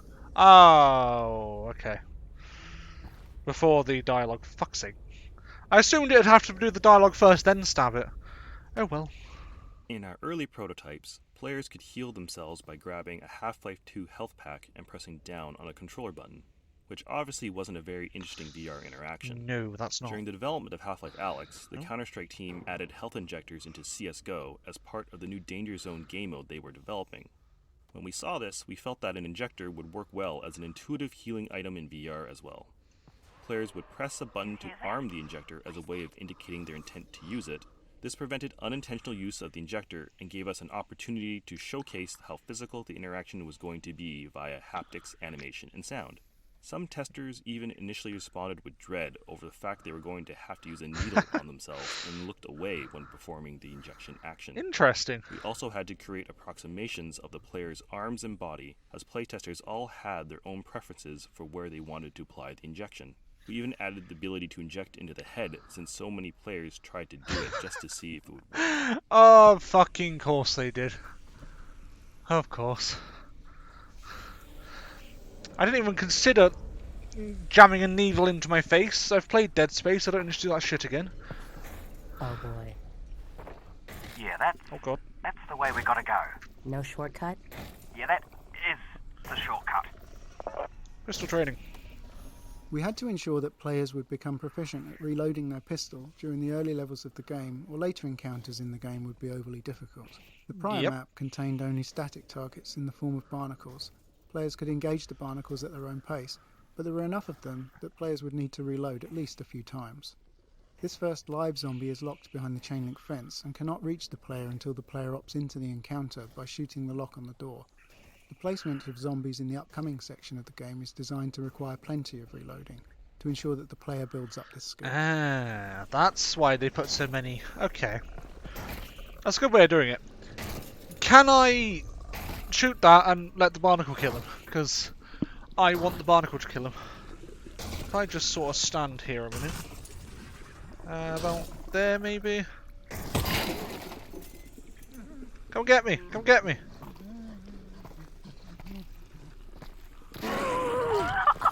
Worth it. The barnacle's on our side. It's not though, obviously. don't walk under them. Oh, that was great. I can't believe it took me until like the North Star Hotel, or what's the chap's name? The Northern Star? To do that in my first playthrough. Oh, fuck it. If I can see it, I might as well grab it. The Russells have a built-in display. Indeed, I see that. Resin, ammo, might come in handy. Got it. Thanks.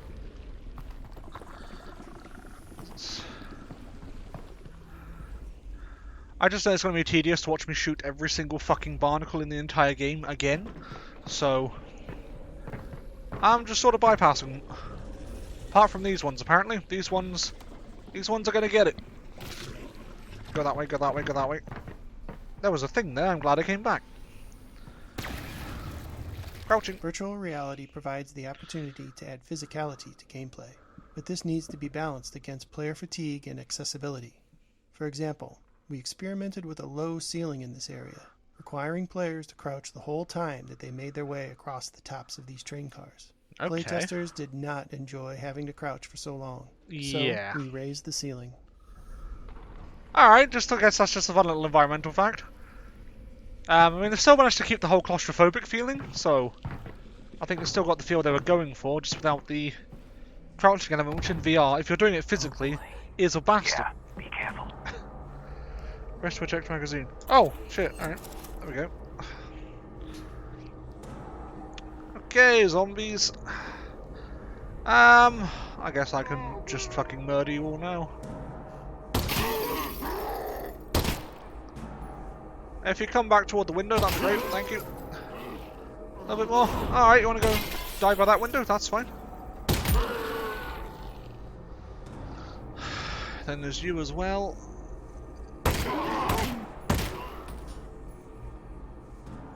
Come on. Right. That's something else I need to find out. Do any of the zombies have different health stats? So obviously you got different zombie models. And obviously they got things like zombified combine ordinals. So I'm wondering if the ordinals have maybe higher health than the sort of worker zombies. Yeah, you are alive.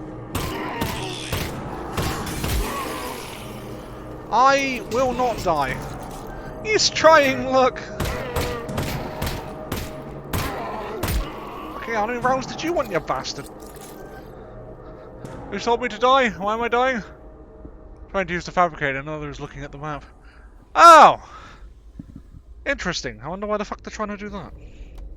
The breakable glass panels in Half-Life Alyx are yet one more system designed to convince players that they are present in a living, breathing world. The panels detect the position of an incoming impact and procedurally generate new, smaller glass panels in a radial pattern around the impact position. These new panels can then break into smaller panels themselves, and so on. It's great. We found that players would often break glass panels accidentally, then spend time testing just how interactive they really were by trying to break them more, eventually realizing that yes, the glass really did shatter at the appropriate location. At one point, we experimented with building special puzzles out of breakable glass, but in the end, we found the glass to be more appropriate as a passive interactive element in the world, one that reacts in a satisfying way to a variety of impacts, from zombie melee attacks to incoming gunfire or any other physical interaction in the game. Okay, so why the fuck is a zombie trying to use the fabricator? What's it being drawn to? Because I'm pretty... There's never been any kind of evidence the headcrabs take some of the host's intelligence or anything. So, is it just like the light? Maybe? Sound? Could be anything. Alright, let's see if I can actually hit that. Well, I think my aim's got better since I first fucking played it. Oh god, I remember just missing the bloody head crab, let alone the actual fucking weak spot. Oh, you're alive, are you? Alright. Oh, and you apparently. Come on.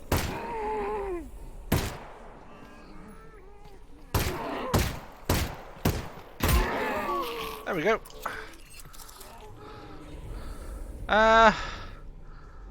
Let me just pick this one up. I will go back to the fabricator to see what the hell's going on there. I don't think I need At to, the though, do I? beginning of the Half-Life Alyx project, we had the expectation that players would want to take a break after 30 to 45 minutes, since that's what we were seeing with the lab and other small-scale VR experiences available at the time. Because of this, we designed the pacing of the game's levels around play sessions of that duration.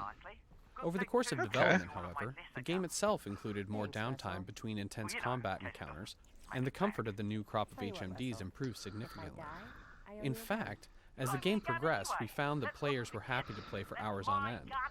At the end of a playtest, players would often remark that this was the longest they had ever played VR in a single session. Okay, I mean, I guess I can say that because this is the only time I've done VR, but hey! But yeah, it's interesting that they did at least try to base it around sort of a lesser thing, because a lot of players aren't going to be able to play for long periods of time in VR. Oh, I'm over here now, am I? Okay. So at least they've tried to make it accessible and things. That is good. Still weapon upgrades. Weapon upgrades are a new feature for the Half-Life franchise. Yes. And fictionally, this mechanic paired well with Alyx's tinkering nature. We approached this design challenge first by thinking about what sort of upgrades could be meaningful and also provide additional value to players without removing established interactions. With limited resin to spend, the upgrade system also provided an avenue for players to personalize and invest in their favorite weapon, or streamline an interaction on another weapon, increasing its value to them.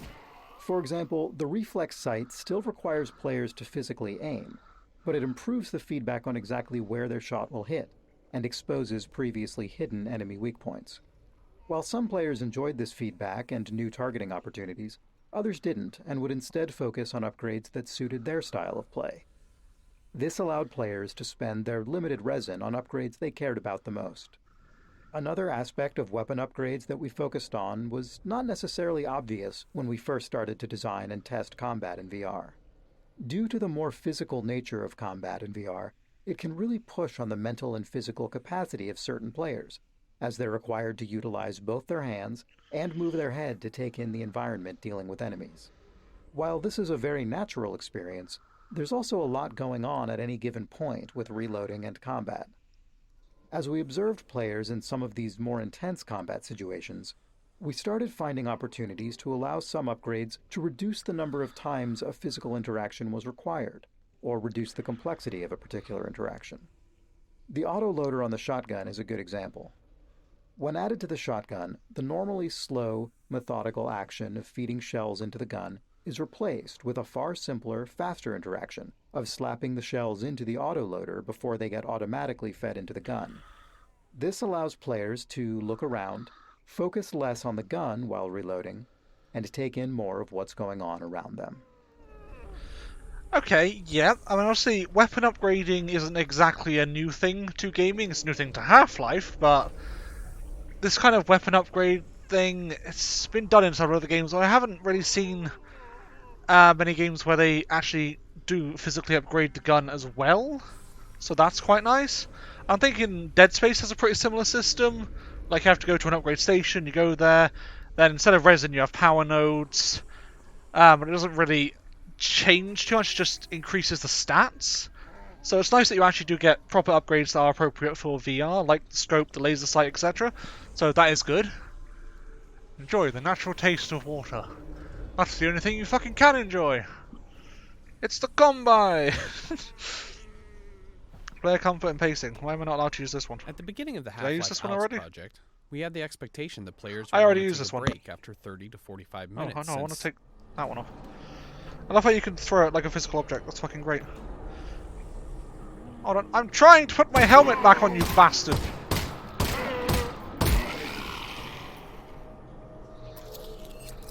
There we go. Right. Come back to me. No. Why won't you go on my head anymore? Alright, fuck it. I'm going helmetless. That's fine. I'll just find a new fucking helmet. Note to self, don't take helmets off. God, is that another 4 zombies? Yeah, he's got an explosive by that one. Right, which one should we get? Wait, has that one got a... Yes.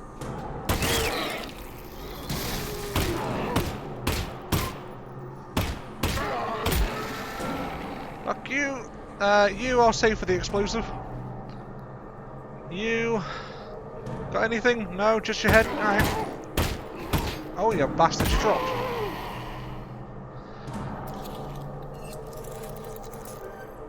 Right. Ah, supply crates. Good. Yep, store that. Oh, that's something as well. And my previous playthrough, I noticed there was so much health around. Like, there was more health than there really needed to be. So glad I caught that. No, give me that, give me that. There we go. Ah, fuck it. Okay, I should be a bit further away.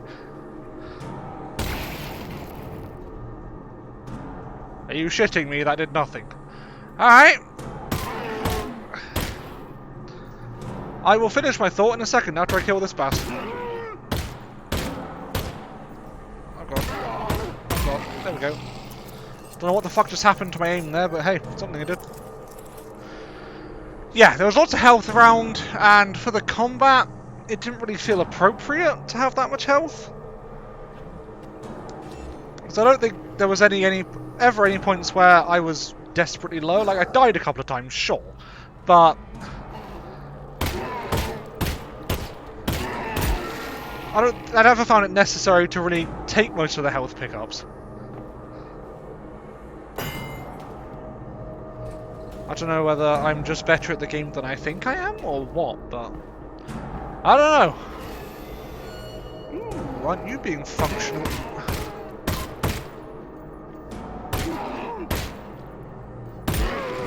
I do have to test out the burst fire, don't I? You know, for all your talk about what a lesser gun this thing isn't half bad. 'Tis Alyx's gun, 'tis fine. I just want to go past you. Just searching for any ammo. There we go. So I don't remember where every supply crate is, but I remember where a few of them are. Right, let's go up here. Okay. Yeah, that should be right. Ah, yeah, this is where we start getting head crabs, isn't it? Head crab foreshadowing, there we go. Head crab! I see it. Until this point in the game, players have only seen headcrabs attached to the heads of zombies. This led playtesters familiar with headcrabs from prior games to anticipate encountering them on their own. We decided to play up this anticipation by foreshadowing the first headcrab encounter with a headcrab that drops out of a vent before disappearing. It's very appropriate. As well as headcrab sounds in the environment, including a threatening headcrab sound coming from the partially boarded up doorway ahead. Okay, I mean, I didn't pick up on the fact that we hadn't really seen them before the zombies. But now that I'm thinking about it, yeah? Okay. I'm wondering if any of those zombies the headcrab could actually detach from then, or if they're always guaranteed to die. I might test that out at some point. I'm guessing that they must be programmed to die, if this is meant to be like the big build-up. Ah, we're just waiting to crab someone. I never actually let it on my head before either. Hold on. We're letting it on my head. Go on, crab me! This is fucking terrifying. I'm literally standing fucking still. Ah! Head crab! A head crab's on your face! I know it's Get it off your face, Alyx! Oh, it's really on there! Hit it, Alyx! Knock it off your face! I know! It literally just eats you. Alright. Alyx? Alyx! Oh, that's mildly disappointing. I was kind of hoping you'd, like, get all your vision completely covered by it or something.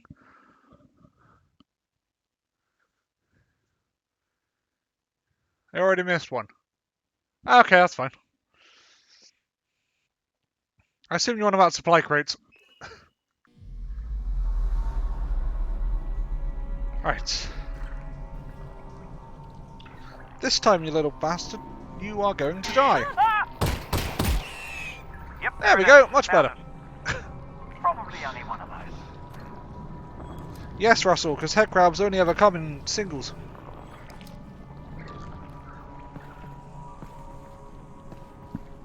Might as well. Give me resin. Okay, two of those. Russell, you just need to learn when to not talk.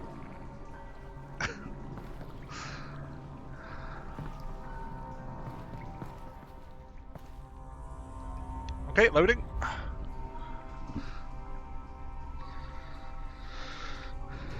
So it's now okay, 6:11. So I'll finish this chapter, I guess, and then end it for this one. Well, so far, this has been quite interesting. I'm liking it.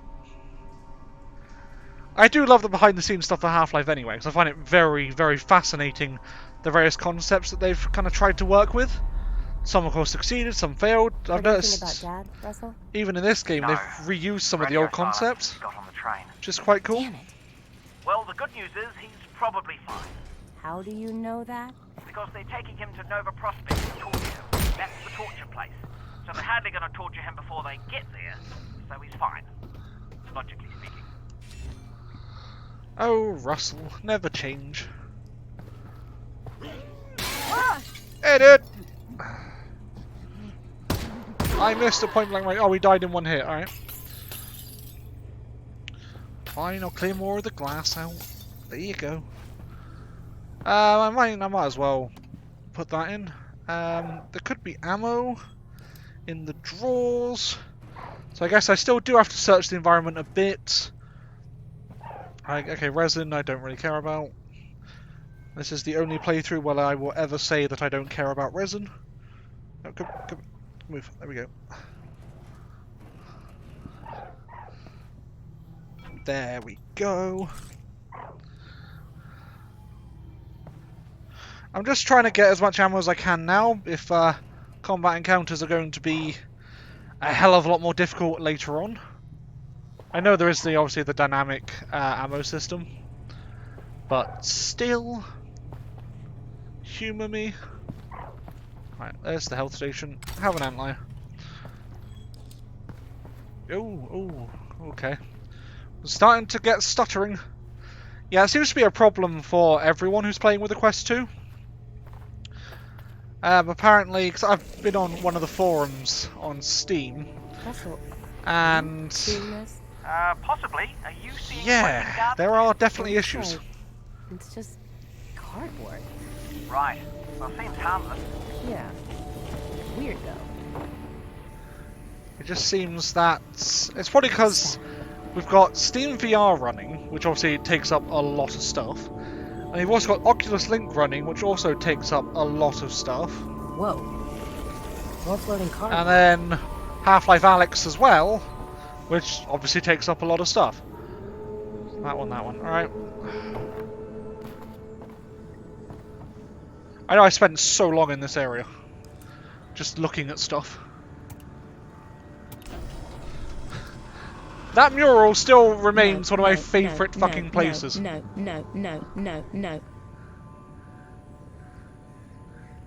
Yes, I've seen the G-Man graffiti on the first playthrough. Because yeah, I spent a lot of time looking at all this stuff. Still absolutely fucking glorious. And the G-Man is up there, isn't he? Alyx! Yeah, there he is. You alright? What's wrong? Bastard. I'm fine, Russell. What's up? I'm losing your signal. Alyx? If you still hear me, keep heading in the same direction and try to get above ground. Russell? Yes, Russell. This is weird. During our earliest attempts to raid Alyx, our instinct was to have her react to absolutely everything. But what we learned from playtesting was that Alyx reacting too much could actually be off-putting. Yeah, Say a player is in a really tense, zombie-filled level, and they're having a great time, but suddenly Alyx is in their head, sounding angry, or frightened, or anxious. These Alyx reactions were creating a disconnect between how the player was feeling and how the character they were role-playing as was feeling. So we took a lot of those out. The Alyx reactions we left in tended to be the ones that were practically universal. Alyx's reaction here to the surreal entrance to the Vort hideout is a good example, where it was just so different from everything the player had seen up until then, and kind of takes you by surprise. We watched so many playtests where the player would see it and say, "Whoa, that's weird." So we had Alyx say the same thing a second later, almost like an echo. So put stuff in the cooking pot. Alright. I don't want to shoot the thing, I just want... Game. Oh, fuck it, alright. Just love how he has a doorbell. It's absolutely amazing. The Alyx fans. You received my messages. I did! You beautiful little bastard. Right. In the cooking pot, that one. Okay, thanks. Oh, there's the headcrab heart. So, I want what's to touch it. Vortigaunt I want to touch it. I want to here? touch it. Right, but I mean in general. I have a brain injury. Oh, I'm sorry to... My brain is injured. That's terrible, and I hope... Look, I'm actually pretty busy looking for my father. Eli Vance. Yes. The Combine have him, and I really do need to get moving. The Combine. Yes. Do not go yet. I must show you something. Look, I appreciate... This way. I can't stick around. It is important. I know, I'm sure it is. The Alyx Vance must go this way anyway. Okay. Alright, Vorty. Right. Can I rip this one's heart out? Because it's there. Can I? You actually can.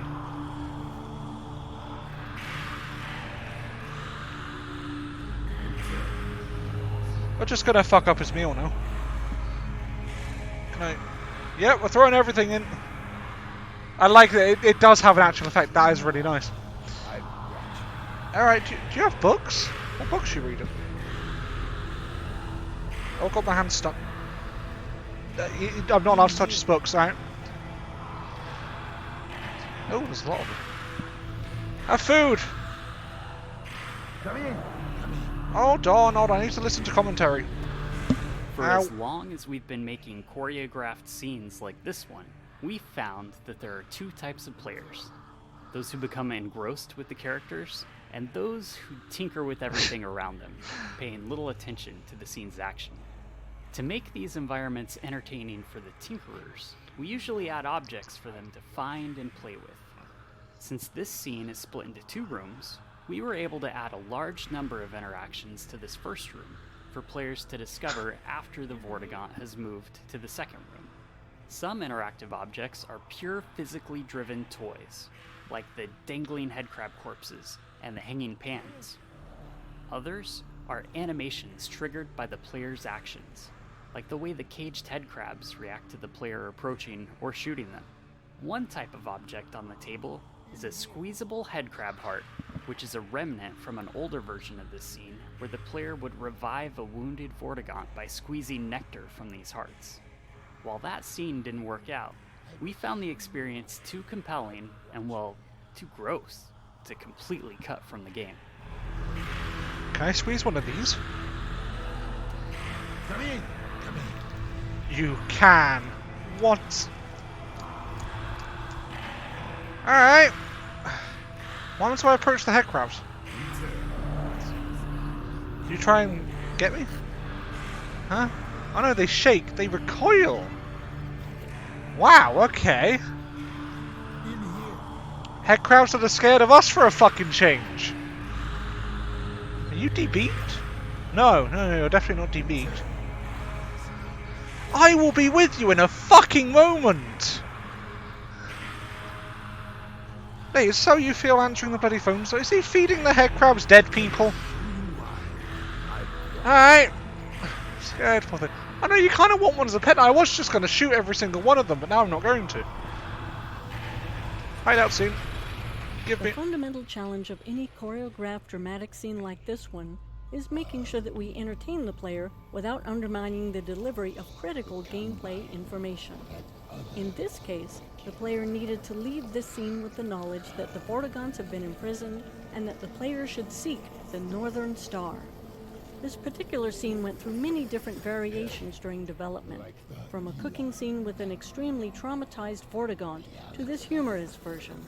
We even experimented with an interaction where the player was required to squeeze the nectar of several headcrab hearts into the Vortigaunt's mouth to revive him. That would have been very cool. While this was a memorable and novel VR interaction that ensured the player was engaged with the scene, The interactivity on the player's part often resulted in playtesters remembering the actions they took, but not the critical gameplay information. Okay. Eventually, we ended up with this more humorous scene, which struck an effective balance between entertainment and goal delivery. Importantly, we also distributed the scene across 2 separate rooms, breaking the information delivery into 2 steps. The first room where the player meets and learns about the state of the Vortigaunt, and the second room where the player is given their new goal. Separating these physically into rooms seemed to help players more reliably retain the critical information delivered in the second room. While this scene did undergo a lot of changes, one story beat remained virtually unchanged from the very first roughed-in version. The moment the Vortigaunt tosses a headcrab carcass down to the player and yells, "Sustenance!" Right from the start, this moment always got a great reaction from playtesters and remained all the way to the final product. I mean, that moment is pretty fucking cool, and this whole room is bloody cool. This whole fucking area is brilliant. And yeah, the whole splitting up into 2 rooms, definitely effective. Alright, hold on, he's shouting at me, fine, oh, fuck off. Yeah, I think they did it well, because it's compartmentalising it, frankly. You got your one room, you do one thing in the other room where you've actually got the important shit. So, it works!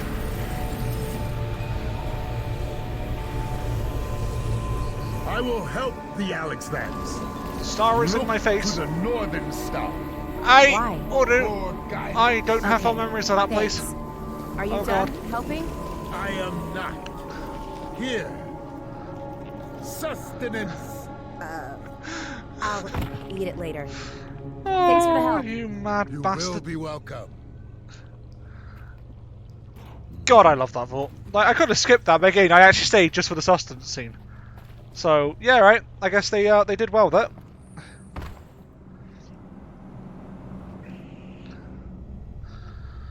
Okay, more loading. It turns out there's a hell of a lot more loading when you're actually kind of going through the game a lot faster. So the first playthrough I was going through quite slow and exploring every single little nook and cranny, but... Well, evidently not everyone, because I still missed a fuck ton of resin. Oh, apparently there's another one which actually adds more resin into the game, so you have more to find, and you get a resin locator and stuff. It's interesting. Should have taken the head crab. Nah, fuck his gift. God. But yeah, they're also on about, I think... Okay, here's what we'll be. So, okay, this is where I'm ending it for today then. Adding in the Half-Life Alyx Zen fungus type bullshit into Black Mesa and redesigning Zen a bit to add that in, which I think is quite nice. And yes, here! These are the headcrab shells that the armoured headcrabs have. And look, they're literally attached to the fungus. Alex, the signal's back. These are not headcrabs. Okay? Russell, I'm good. How's Dad? This is fungus. I've got him on the train. He's on the move. You've got to find Fairview Junction before they get there. Okay, yeah, I will save. I'm working on just saying that because I know we were talking about it, Nate. It's gotta be. So the armoured headcrabs have to just be, ironically, parasiticized headcrabs. Because they look like normal headcrabs underneath. They zombify like normal headcrabs. And they just got this shit on them. So, yeah, that's what I'm going for. Right. Yeah, that's all I can do today. Might do some more Half-Life Alyx tomorrow. I'm not going to be doing it tonight. But yeah, definitely tomorrow. Let me just switch back to normal mode and then I will talk more.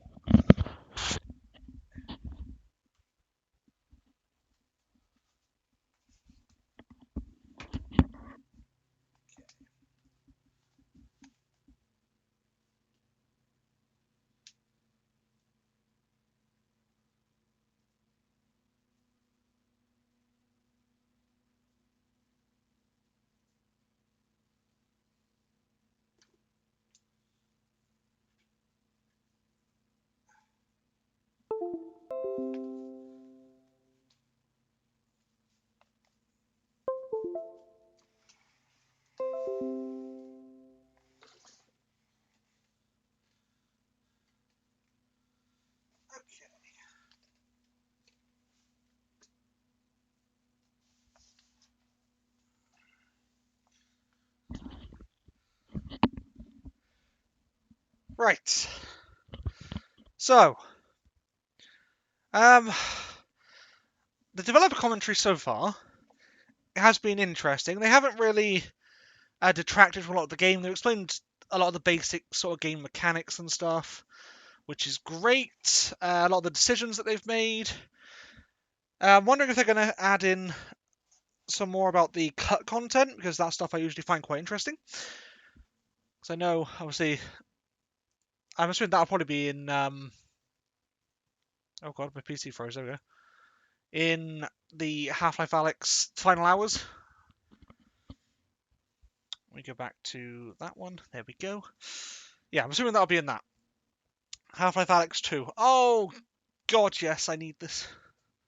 With that ending, we need more. Apparently there's going to be more. So, it's all good. I'm happy. I can die a happy man if there's more Half-Life. It's fine.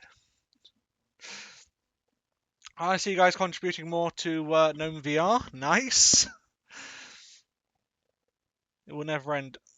I mean, Half-Life's always been a series about mystery. So, part of me never wants it to end. But I know everything has to end eventually. And I'd rather it end on a good note than burn itself out. So it's a thing there. Yeah, so do I. I think we need to wrap up what's going on now. Which apparently is what they were going to do with episode 3, but since that got kind of fucked, yeah. And then start on a new thing. Because obviously, Half-Life 1 to Half-Life 2 is a very drastic difference in terms of setting, environment, enemies, everything. So it's interesting, if they do decide to do a Half-Life 3, are they going to do another significant jump to that extent? Or are they just going to stick with the Combine as the main enemy still? Obviously, the Combine were the overarching enemy anyway, but even without them physically being in Half-Life 1. Yeah, go to the Combine homeworld. Yes! That would be amazing. Just go to the Combine overworld. I would love that. We briefly saw at least what we assume is the overworld in Half-Life 2 through a portal. I think I don't know if it was actually confirmed in episode 2, because I know we said they had the contact code to the Combine overworld. But I don't know if they can go to other places as well, or if it's purely that universe, or I don't know. I can't remember how the fuck their dark energy portal bullshit works. I'll look it back up. It's fine. If the Combine wants stuff, though, just go to Aperture Science, get the multiverse, and just go nuts. It's all good. God, right, yeah. So I will end this. Thank you to everyone who has been watching. I really do appreciate it. Hopefully, you guys will join for more Half-Life Alyx developer commentary, as well as the fact that this is the Campaign Plus mod. So apparently we are going to be getting new combat encounters. Don't really see any in this particular playthrough, but we're only really just getting into the main combat parts of the game now, so hopefully we'll get some more interesting firefights going on. I know we will with the Combine, that's for damn sure. I've already seen what the new variants look like, so oh god. Yeah, so hopefully I'll see you guys then. Like I said, I'll try and do some tomorrow, no promises on that, but yeah, that's what's going on. So thank you very much, and until next time, take care.